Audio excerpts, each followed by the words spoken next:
सुटला. भव्य दिव्य असं आदतच्या मैदानातील गट क्रमांक 15 सुटला. पुरंदरचा आदत केसरी या मैदानातील गट क्रमांक 15 सुटला. या गट क्रमांक 15मध्ये एक गाडी फॉल झाली. त्या गाडीने दुसऱ्या गाडीचं मात्रा केलं. त्या गाडीने दुसरी गाडी देखील फॉल केली आणि शेवटच्या क्षणाला निकाल घेतला शिव आणि शाहीरने.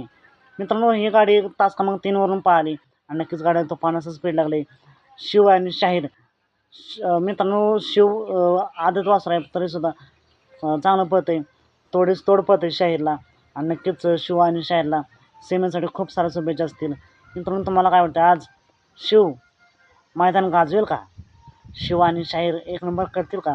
कमेंट करून नक्कीच सांगा. आजच्या मैदानासाठी शिव आणि शाहीरला सेमीसाठी खूप साऱ्या शुभेच्छा. गाडीवरचे ड्रायव्हर कोण होते हे तुम्हाला माहीत असेल तर कमेंट करून नक्कीच सांगू शकता. चालतं, मग भेटू पुन्हा एकदा नवीन अपडेट्स भन्नाट अशा नवीन व्हिडिओमध्ये.